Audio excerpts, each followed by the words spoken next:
नमस्कार,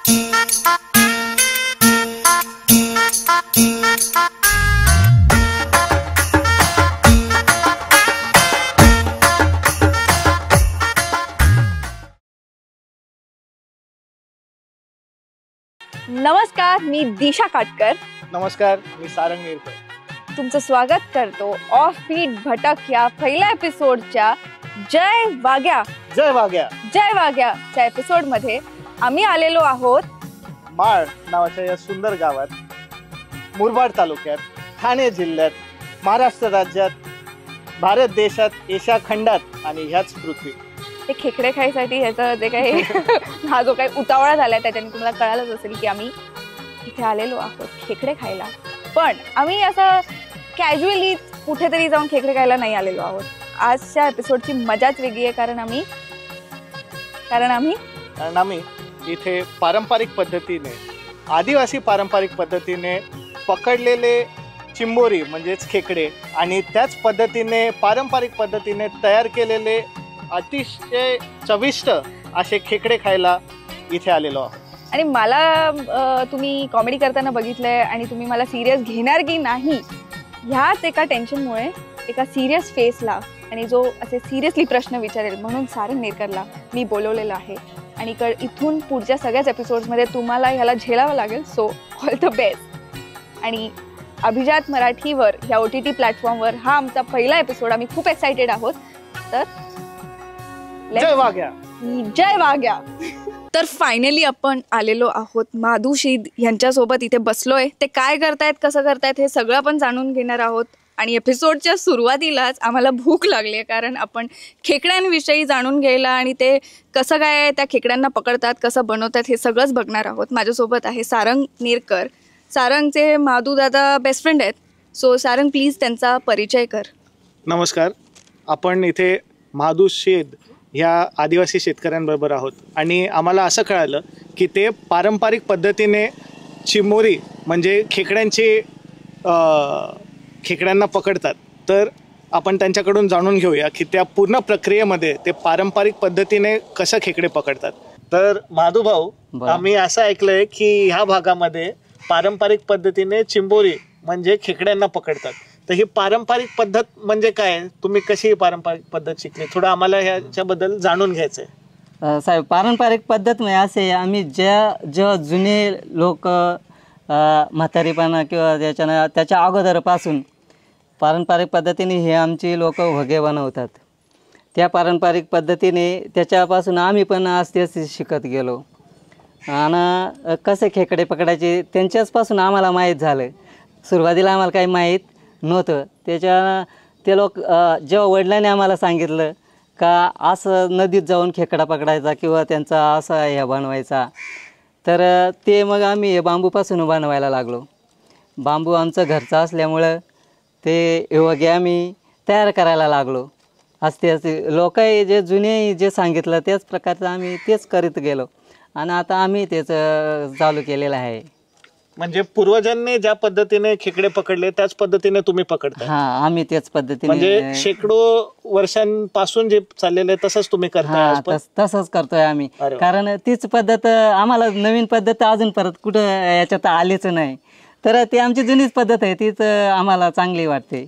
आणि तुम्ही ते वग्या काहीतरी बोललाय, ते काय आहे नेमकं? वगे म्हणजे बांबूपासून हा वगे आम्ही बनवतो. अच्छा, मग ह्या टोपलीला वग्या बोलतात? हा, ह्या टोपलीला आम्ही वग्या बोलतो. आणि जर आम्हाला आता समजा नदीत आपण त्याला मांडणार नदीत, त्याच्यानंतर इथं त्याला खाद्य टाकायचा. कसं टाकतात, दाखवा. हे काय, हे खाद्य. अच्छा, ह्याच्यामध्ये खाद्य टाकतात? हा, हे खाद्य. काय खाद्य टाकतात? मासे किंवा मटण आपला बॉयलर. आणि ते आपण असं पारंपरिक जुनी पद्धती केलेली आहे त्या पद्धतीने आपण याला नदीत आपण लावू शकतो. तर मग ह्याच्यामध्ये तुम्ही खाद्य टाकलं, पण मग खेकडा येतो कसा नेमका? खेकड्याला कसं माहिती याच्यात? जेव्हा आपण नदीत गेल्यानंतर पाणी जेव्हा असं वाहिलं जात आहे, त्याच्या उलट्या दिशेने आपण हा लावला जातो. म्हणजे पाणी असं वाहतंय तर तुम्ही त्याचं तोंड इथे ठेवा, तोंड इकडे ठेवायचं आणि हा खाद्य इकडे राहायला पाहिजे आणि याचा वास इथून गेला पाहिजे इकडे. अच्छा, वास जाण्यासाठी तसं हा, वास जाण्यासाठी तसा करतो आम्ही. वास गेला की काय खेकडा वास येतो? वास गेला का त्या खेकड्यांना माहीत असतं का आम्हाला काहीतरी खाद्य याच्यात आहे, मग ते खाण्यासाठी आत येतात. ते आतमध्ये आल्यावर ते याच्यात गेल्यावर का ते फसलं, त्याचा जाळाच बनवलेला आहे, त्याला बाहेर येता येत नाही. सो एका टाइमला किती असे खेकडे त्याच्या आत जातात? एका टायमाला एरियातलं जेवढं असतात ना खेकडे तेवढे जाऊ शकतात. मग 8 पण जातात, 10 पण जातात, 4 पण जातात. जेवढे एरियात असतात तेवढे त्याच्यात येणार, त्यांना खाद्यच त्याच्यात असतंय म्हणून ते येतात. मग एका टाइमला तुम्ही असे किती हे जे बास्केट्स आहेत वग्या ते तुम्ही रात्रीचे जेव्हा लावता ते असे किती लावता? आम्ही 10 लावतो, 5 लावतो, अजून जास्त काही जेवढं आम्हाला जेवढं बनवता येतं तेवढं नेऊन लावतो. कारण आम्हाला काही विकायला पण जेमरे भेटतात आणि आम्हाला खायला पण आवडतात. अच्छा, म्हणजे तुम्ही स्वतःच्या वापरासाठी पण म्हणजे स्वतः कन्झ्युम करायला पण तुम्ही करता आणि इतर विकता पण? हा, विकतो पण. कुठे विकता तुम्ही? आम्ही इतर गावांना विकतो किंवा असं आमच्या बाजारपेठ टोकाडासारख्या ठिकाणी जातो आम्ही, तिथं पण विकतो. उत्पन्न चांगलं भेटतं का? हो, उत्पन्न चांगलं. काही ठिकाणी 100ला 1 चिंबोरी दिली जाते, तर आता आम्ही 50ला 1 देतो. आमची जर रोजीरोटी त्यांनी सुटत असेल, मजुरी पण आम्हाला होते त्याच्यात. म्हणजे आम्ही खाऊन पण आमची मजुरी आम्हाला भेटते. म्हणजे शेती प्लस हा जोडधंदा? हा, शेती प्लस हा जोडधंदा चिंबोऱ्या पकडण्याचा. मस्त. तुम्ही हे सगळे असे गावातली लोक एकत्र करता का असे ठरलेले व्यक्ती? नाही, गावातली लोक सगळे एकत्र करतो आम्ही. म्हणजे आमच्या लोकांना सगळ्यांना वगे करता येतात. नाही, मग तुम्ही ते जेव्हा लावता तेव्हा कोणाचं कुठलं ह्याच्यावरून भांडण नाही होत? नाही, भांडण नाही होत. कारण आम्ही वेगवेगळे ठिकाणी आम्ही जे लावतो ते आम्हाला माहीत असतं, त्याने लावलेलं आम्हाला माहीत नसतंय, मग भांडणं व्हायचं कारणच नाही. अच्छा, अरे वा. आणि मग अशी पूर्णची पूर्ण टोळी जाते? हा, पूर्ण टोळी जाते. अरे वा. मग थोडं तुमच्या टोळीबद्दल सांगा, तुमच्या काही मजा कसं काय चालतंय? आम्ही पूर्ण कोणी गाडीवर जात आहे तर कोणी पायी जात आहे. आणि जाताना आमच्या सोबत एक काठी असते, काठी आपल्या खांद्यावर टाकायची, कर जायचं नदीला, पार्टी सुरू. ज्याचे परी तो एक आणि मजा मस्ती करीत जात असतो आम्ही. अच्छा. हा, माधुशी त्याचा कूल गाय. मजा मस्ती करत गेल्यावर नदीत कोणी कोणत्या साईडला मांडतोय, कोणी कोणत्या, आम्ही आमच्या साईडला मांडणार. प्रत्येकाची वेगवेगळी जागा असते ठराविक, मग तिथे ते लावणार. आणि मग सकाळी आपलं पहाटे 6 वाजता तिथं पोहोचला पाहिजे. अच्छा, पहाटे 6 वाजता हे तुम्ही कलेक्ट करता? मग रात्री कधी तुम्ही लावता?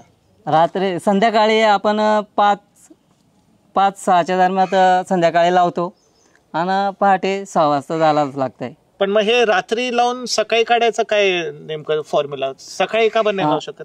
सकाळी म्हणजे लवकर गेला तर याला चिंबोऱ्याचं ते नांग असतात ना, ते कट करून यांना खाऊ शकतात, याच्यातून बाहेर निघू शकतात. अच्छा, सकाळच्या वेळेस? हा, सकाळच्या. आणि रात्रीच्या जर लवकर गेलो तर ते रात्र असल्यामुळं ती पळायला निघत नाही. रात्रीच्या वेळेला चिंबोरी पळत नाही. दिवसाचा ते प्रकाश पडला, त्याच्यावर पडला, पाण्यातून का नाही पण त्याच्यावर पडतो प्रकाश, मग ती पळायला बघते. मग पळायला बघितल्यावर ती कुठे कट मारून ती निघून जाऊ शकते. म्हणून तो टाइम तुम्ही फिक्स ठेवता? तो टाइम आमचा फिक्स असतो रात्रीच्याच. म्हणजे ती त्या जिथं खाद्य टाकतो त्याच्यावरच ती अवलंबून असते, मग तिथं ती पळू शकत नाही रात्र असल्यावर. तर मग हे तुम्ही मार्केटिंग याचं तुम्ही स्वतःच करता का तुमच्या गावाची काही पद्धत आहे, एकत्र येऊन तुम्ही त्याचं काही मार्केटिंग करता? साईडची लोक कोणाला जर चिंबोरी लागत असेल तर ते आमच्या घरी पण येऊन घेऊन जातात लोक. अच्छा, घरीपर्यंत येतात? हो, घरीपर्यंत. म्हणजे तुमच्या जागेवरून माल? एकेकडे जागेवरून माल विकला जातो. म्हणजे क्वालिटी आहे? हा, क्वालिटी आहे. कारण चिंबोरी न मिळणारी वस्तू आहे, ती मिळत नाही कुठे. गावठी चिंबोरी हिला मागणी पण जास्त आहे आणि तिच्यात विटॅमिन्स जास्त आहेत, कॅल्शियम जास्त प्रमाणात आपल्या शरीराला मिळतो. हा, मला हेच विचारायचं होतं की आता इथे आपण आहोत मुरबाडमध्ये आणि ही एकदम लोकल तुमची चिंबोरीची पकडण्याची पद्धत आहे, हे असं आम्हाला सिटीमध्ये वगैरे नाही मिळत. तर काय फरक आहे ह्या खेकड्यांमध्ये आणि आम्हाला जे सिटीमध्ये मिळतात त्या खेकड्यांमध्ये? आमच्या पारंपरिक पद्धतीने म्हणजे आम्ही ज्या नदीला राहतो ना, सिटीची एरिया आणि आमची एरिया याच्यात आसमान फरक आहे. सिटीत आमच्यासारखं वाहतं पाणी नाही भेटणार. त्याच्याकरता आमची खायला टेस्टी चिंबोरी असते आणि जर समुद्राची चिंबोरी खाली तर तिचा चव वेगळीच असते आणि ही गावठी चिंबोरीची चव वेगळीच असते. अरे वा.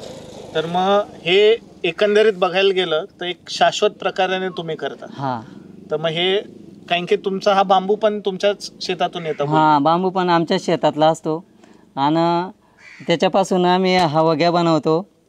सगळं आम्ही आमच्या पारंपरिक पद्धती म्हणजे घरीच लावलेली सगळी वस्तू आहे. बांबू लावलेला आहे तर आपल्याला जी पाहिजे तेवढी वस्तू घरचीच आहे. अरे वा. आणि मग आता ही पारंपरिक पद्धत, पण ही परंपरा तुमच्याच पर्यंत थांबणार का तुमच्या मुलं पण शिकतात? नाही, आमच्याच परत नाही थांबणार, कारण ती आमच्या आदिवासी लोकांना चिंबोरीची आवड जास्त आहे म्हणून आम्ही ती काही टाकणार नाही. कारण ती आम्हाला पारंपरिक नाही, ते आम्ही आमच्या पुढची पोरं तेच करणार. जरी शिकली तरी ती जाणारच. बरोबर. कारण आमच्याकडं ती वस्तू मिळतेच, नाही मिळत अशी वस्तूच नाही ना. आमच्याकडं हे भरपूर चिंबोरी तर प्रत्येक घरात मिळते. याचा काही सीझन असतो का? कधी जास्त चिंबोरी भेटते, कधी कमी भेटते? हा, सीझन असतो. जर जून महिन्यात जर आलं तर पाऊस पडल्यावर आपल्याला ती अंडी टाकायला बाहेर निघते, म्हणजे तिचे पिलं सोडायला. त्या टायमाला पण आपल्याला भरपूर चिंबोरी भेटतात. आणि एक आता पावसाळी पूर्ण सीझन हे वग्यात मिळते, तशी भेटत नाही. वग्या जर टाकला तरच आपल्याला चिंबोरी भेटते, तशी आपण हाताने नाही पकडू शकत. ती ऑटोमॅटिक याच्यात येणार. बरोबर. हां. तर मग एकंदरीत तुम्ही हे एक प्रकारचं मशीनच तयार केलं. हा, मशीनच तयार केलं. Zero waste machine. याच्यामधून याच्यात काहीच खर्च नाही आम्हाला. काहीच खर्च नाही, काही इलेक्ट्रिसिटी नाही, काही नाही, काहीच नाही. ऑटोमॅटिक. डायरेक्ट पैसा. हा, डायरेक्ट पैसा. हा, झिरो खर्चाची मशीन आहे ही.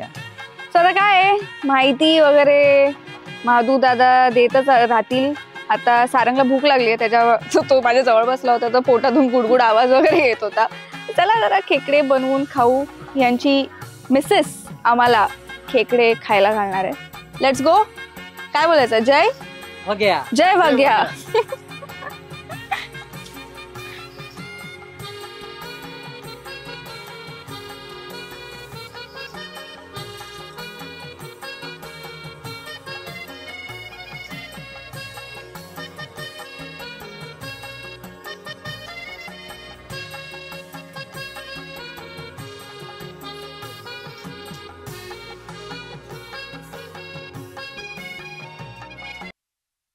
माधू दादांच्या ब्युटिफुल वाईफनी, सुंदर वाईफनी आमच्यासाठी जे खेकडे बनवले आहेत ते टेकच्या आधी टेस्ट करून झालेले आहेत. पण टेकसाठी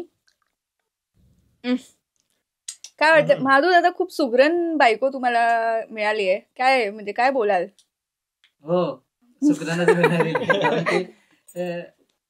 कालवण चांगले करते. भाजी आमची खेकडे वेकड्यांची सगळ्याच भाजी, म्हणजे ती एक प्रकारची सुगरणच आहे.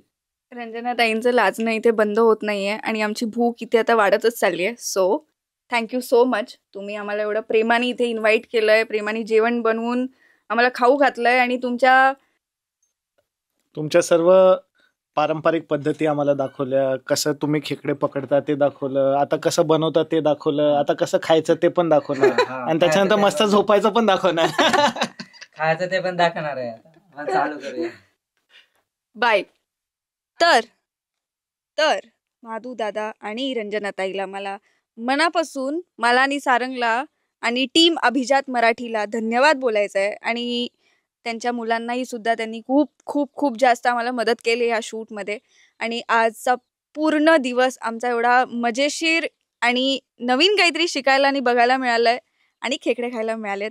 त्याच्यासाठी ह्या सुगरण रंजना ताईंना मला असं करायचं आहे. आणि तुम्हाला जर खेकडे खायला यायचं असेल आणि तुमची जर थोडीशी जळाली असेल आम्हाला हा व्हिडिओ बघून, आम्हाला खाताना बघून, तर तुम्ही प्लीज ह्या दोघांना कॉन्टॅक्ट करा. कसं ते आम्ही सांगूच किंवा कुठेतरी मेन्शन करू. धन्यवाद. जय वाघ्या. जय वाघ्या.